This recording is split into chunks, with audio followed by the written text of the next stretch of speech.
अस्सलामु अलैकुम व रहमतुल्लाहि तआला व बरकातुहू।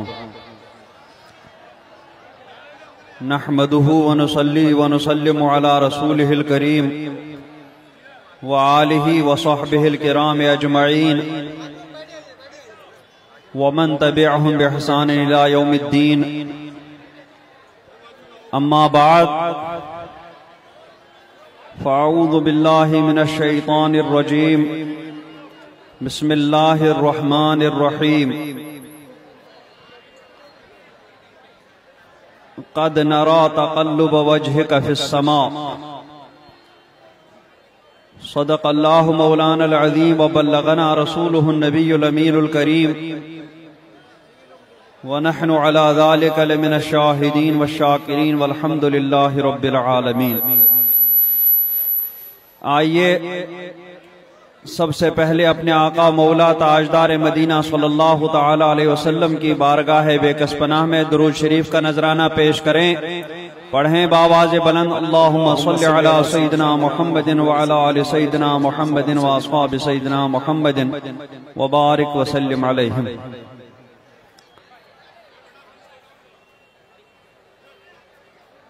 हज़रात गिरामी,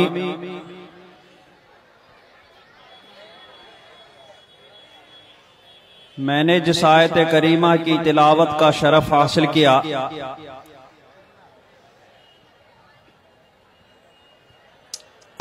उसमें अल्लाह तबारक व तआला ने बंदों को यह तालीम फरमाई कि उसे भी अपने महबूब की रिजा पसंद है, वो भी अपने महबूब की रिजा चाहता है, जिसे सरकार आला हजरत रज़ी अल्लाह ताला अन्हु ने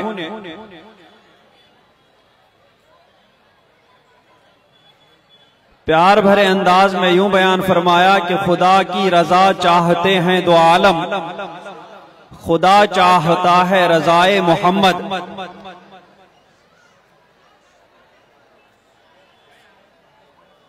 जब परवरदिगार आलम को अपने महबूब की रजा इतनी पसंद है कि उसका तज़किरा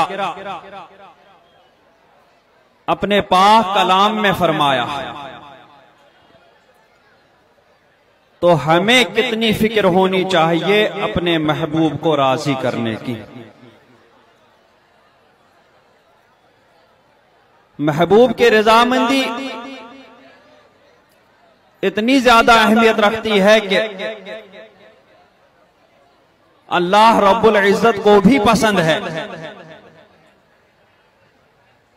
तो हमें भी चाहिए कि हम भी अपने हर हर बात में, हर हर फेल में, हर हर काम में सरकार की रजा मद्देनजर रहनी चाहिए।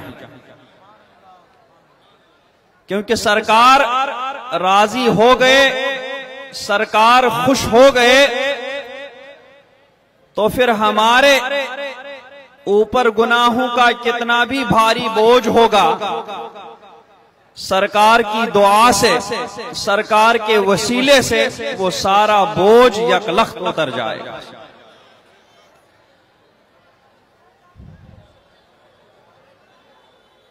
एक सहाबी थे हजरत काब इब्ने ज़ुहैर, उनके भाई थे बुजैर इब्ने ज़ुहैर, और इन दोनों के वालिद मशहूर अरबी शायर ज़ुहैर इब्ने अबी सलमा थे। एक दिन ये दोनों भाई बकरियां चराने के लिए ले गए। रास्ते में बुजैर ने काब से कहा कि तुम जरा बकरियों का ख्याल रखना, मैं सरकार का नाम पाक लेकर के उनकी बारगाह में जाकर के देखता हूं कि वो किस चीज की दावत देते हैं और वो किस हद तक सही और सच हैं। ये कहकर बुजैर इब्ने ज़ुहैर सरकार की बारगाह में पहुंचे। और वहां जाकर के सरकार ने उनके सामने इस्लाम पेश किया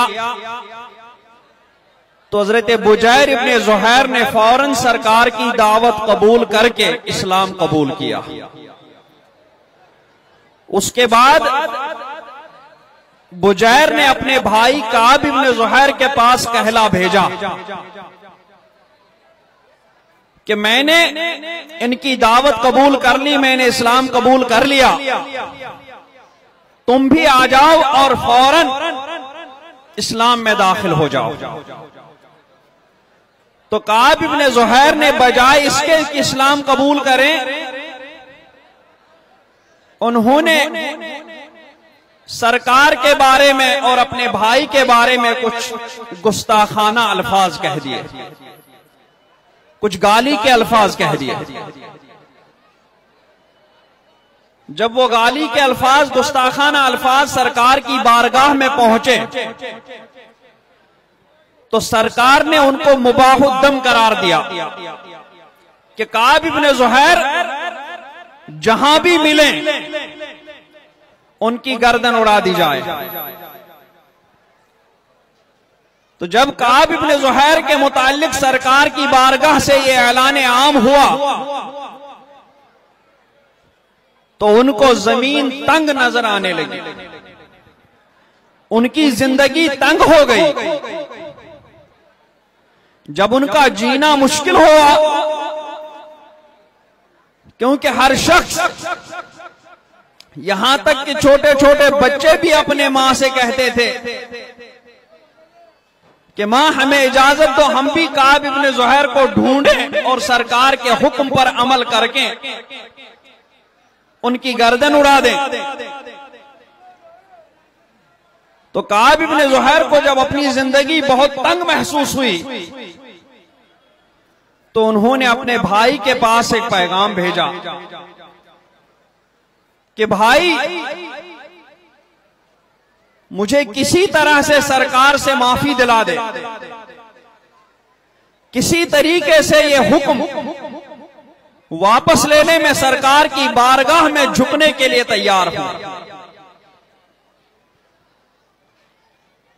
तो उनके भाई ने कहा ठीक है, तुम आ जाओ, सरकार बहुत बड़े माफ करने वाले हैं, तुम बारगाह में आ जाओ, सरकार तुम्हें माफ कर देंगे, लेकिन तुम्हें सरकार को खुश करना होगा, राजी करना होगा।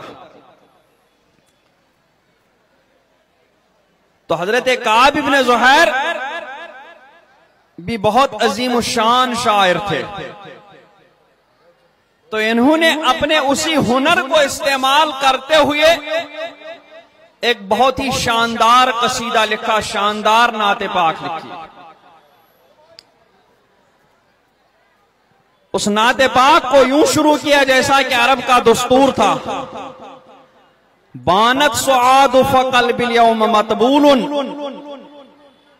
मुतय्यमुन इस्रहा लम युफ्दा मकबूलुन वमा सुआद गदातल बैन इज़ रहलू इल्ला अग़ज़्ज़ु गज़ीद तरफ़े मकहूलुन। फिर उसके बाद सरकार की नात बयान करते हुए अर्ज की कि उम्बे तो अन्न रसूलल्लाह औअदनी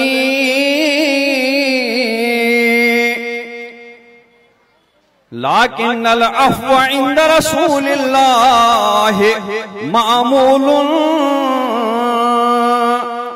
कि मुझे लोगों ने खबर दी कि सरकार ने मेरे मुताल्लिक ऐलान किया है, सरकार ने मेरे कत्ल का हुक्म दिया है, लेकिन मुझे सरकार की बारगाह से माफी की पूरी उम्मीद है कि सरकार मुझे माफ फरमा देंगे। फिर उसके बाद फरमाया इन्नर रसूल लसैफुन युस्तज़ाउ बिही,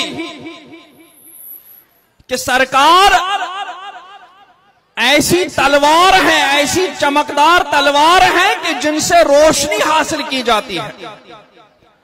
मुहन्नदुन मिन सुयूफिल्लाहि मसलूलुन, अल्लाह तबारक व तआला की तलवारों में से एक बेनियाम हिंदी तलवार है रसूल अकरम सल्लल्लाहु तआला अलैहि वसल्लम। जब यही नाते पाक पढ़ते पढ़ते सरकार की बारगाह में पहुंचे तो सरकार ने नाते पाक सुन करके इरशाद फरमाया, मैंने माफ कर दिया, मैं तुमसे राजी हो गया। और राजी होते ही सरकार ने अपनी बुर्दे मुबारक, चादर मुबारक निकाल करके हजरत कैब इब्न ज़ुहैर को अता फरमाई। तो आसपास में जो सहाबी थे उन्होंने कहा, सरकार आपको पता है ये कौन है? ये वही शातिमुर रसूल है जिन्होंने कुछ वक्त पहले आपकी बारगाह में गुस्ताखी की थी।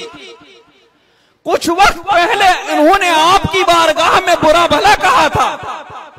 ये वही गुस्ताख रसूल काब इब्न ज़ुहैर हैं। आपने इनको चादर मुबारक अता फरमाई, आपने इनको माफ कर दिया। तो सरकार ने फरमाया, मुझे मालूम है, लेकिन इन्होंने अपनी नात से मुझे राजी कर लिया, अपनी नात से मुझे खुश कर दिया, इसलिए मैंने इसको माफ कर दिया, मैं इससे राजी हो गया। सुभान अल्लाह, सुभान अल्लाह। तो उसके बाद सालिहीन इज़ाम का, उस शाकान रसूल का ये दस्तूर रहा कि वो सरकार की बारगाह में कुछ न कुछ पेश करते रहे। सरकार की बारगाह में नातें लिख करके वो सरकार को राजी करने की भरपूर कोशिश करते रहे। कसीदा बुर्दा शरीफ, यह कसीदा बानत सुआद, इसी तरीके से हजरत जामी की शायरी, हजरत सादी की शायरी, वो सारी नातें वो इन्हीं काब इब्न ज़ुहैर के पैरवी करते हुए सरकार को राजी करने के लिए, सरकार को खुश करने के लिए इन्होंने सरकार की बारगाह में पेश करते रहे। तो नाते पाक सरकार को राजी करने का बेहतरीन जरिया है। नाते पाक सरकार को खुश करने का बेहतरीन और उम्दा जरिया है। नाते पाक का एक तो ये फायदा है, और दूसरा कि सरकार की अगर याद आ जाए तो सरकार की याद में अपने दिल को बहलाने के लिए भी नाते पाक बहुत ही उम्दा जरिया है।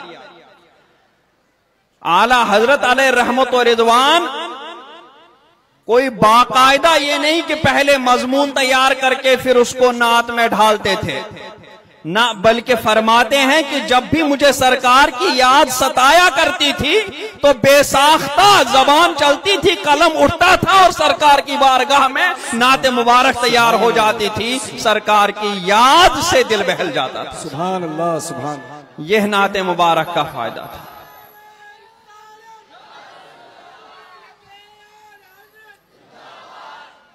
तो नाते पाक पढ़ने का हमें यही नीयत होनी चाहिए और यही फायदा सामने होना चाहिए कि इस नाते पाक के जरिए हम सरकार को खुश करें, सरकार को राजी करें। वही हमारे इस दुनिया में भी काम आएगा और आखिरत में भी हमारे काम आएगा। और आज की तरह जो नाते पाक पढ़ने के जो भी रवाज और तौर तरीके पैदा हुए हैं, अल्लाह तबारक व तआला से उनसे बचने की तौफीक मांगनी चाहिए। वसल्लल्लाहु तआला अला खैरि खल्क़िही मुहम्मदिन व अला आलिहि व सहबिहि अजमईन बिरहमतिका या अरहमर राहिमीन।